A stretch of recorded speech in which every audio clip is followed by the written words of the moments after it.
Yeah, I'm Gesche Joost. I'm a design researcher at Deutsche Telekom Laboratories.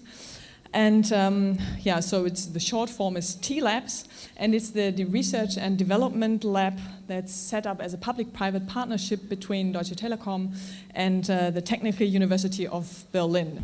As a researcher, I'm always interested in finding out what people really expect from future communication services and products. So what they really need, what is their basic background in their everyday life experience.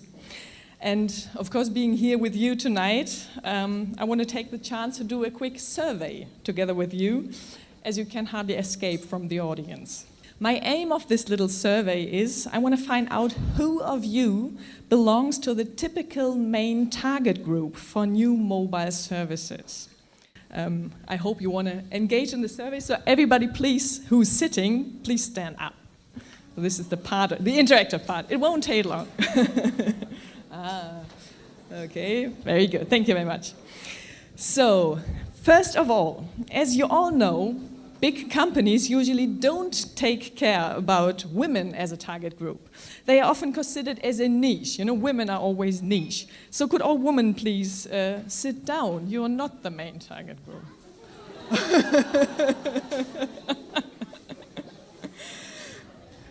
There were not very many women here, I see. Secondly, the main target group in focus is usually between 18 and 55. Therefore, could those of you who are under 18 and all of you over 55 please sit down? Anybody? No, maybe not. Okay.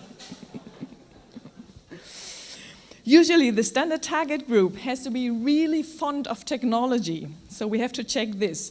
Those of you who don't have a mobile device, please sit down. Those of you who love to be reachable on their mobile phones at all times, please sit down.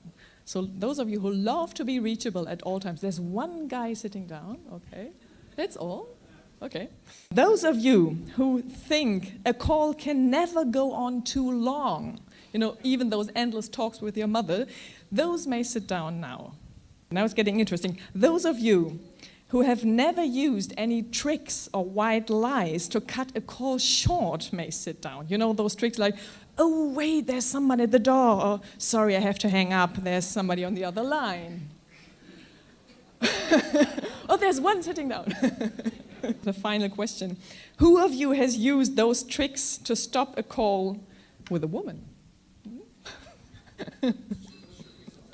Those who never use those tricks may sit down now. Not Shem? No, okay.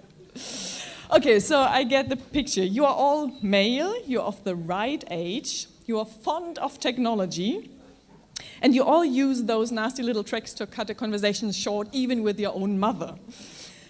That's the picture now. You're a big target group for our new service, and this service is called Bad Connection. And you may now sit all down while I show you how this works.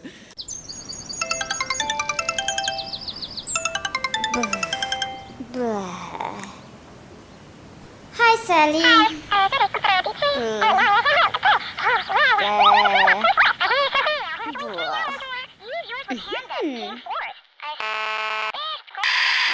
Sorry, can't hear you. Bad connection. Bye.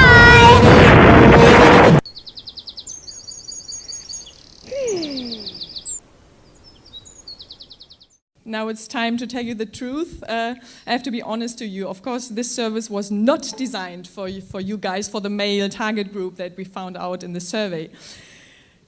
Actually, it was developed by a woman.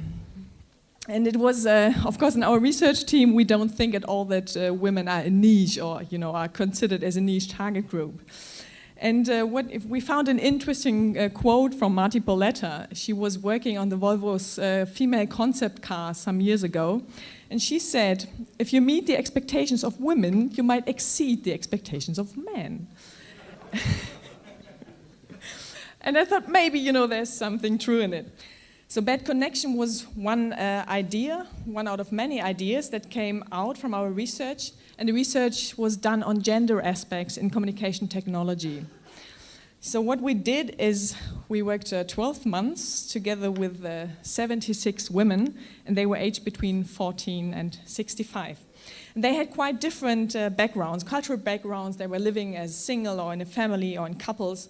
They had quite different situations. Some were employed, some were working at home. So we tried to get quite a big picture. We had also a male control group of 14 participants, and they were running through the same research process because, of course, we also wanted to check ourselves for gender biases in all the research setup that we did. And together with this group over this 1 year, we developed over 100 prototypes. And we did so in co-design workshops. You might have heard about participatory design and co-design. It's very much connected also to this whole ground of Web 2.0, do-it-yourself, crowdsourcing, and all this kind of stuff, that you involve many people in the research and development process, in the design process itself. And here are some of the examples of the prototypes that the women and also the men developed in those co-design workshops. So the paradigm that we follow is do it with others. Co-design is the main thing there. So basically in co-design workshop, you design more the spaces, you design more the infrastructure for a kind of creative dialogue.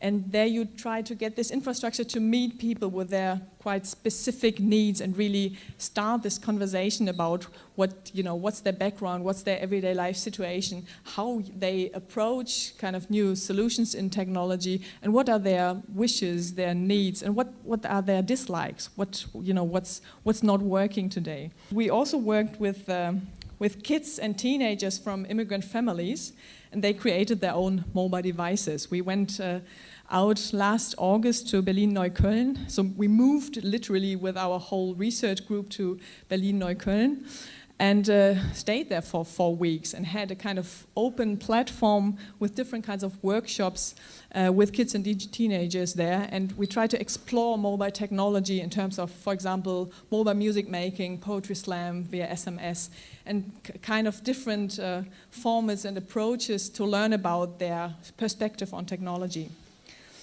We currently also work with the Senior Computer Club in Berlin, Fischerinsel, and they developed a platform for sharing time and resources in local communities. And this is a very interesting topic also that we address currently. It's called Network Neighborhoods, and we try to understand what kind of role the sharing of different kinds of resources, so it could be tools, it could be time, it could be services, it could be, do the shopping together, whatever. So what does that mean for local communities? How do they connect themselves? And what is the maybe specific role of elderly people there?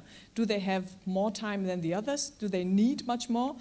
And so one first impression was that they are quite busy. So we thought, they are sitting at home and waiting that we come and ring the doorbell and say, hello, we do a survey about whatever.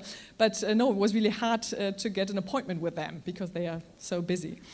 And what we also did and also do is we work with deaf people, and we learned about their spatial communication system, the sign language. And that's really fascinating, what kind of very complex and very differentiated kind of communication language they have in this sign language. And they had really great ideas about how to apply gestures in human-computer interaction. One of the main things is for creating ideas for the future, we have to be inspired by the diversity of our society.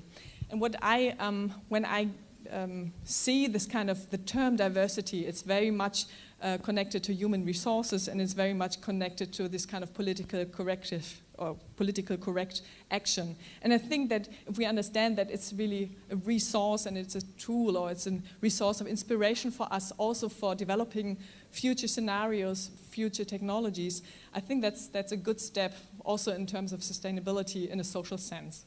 So diversity is not a problem, it's precisely this diversity that is a source of inspiration for us.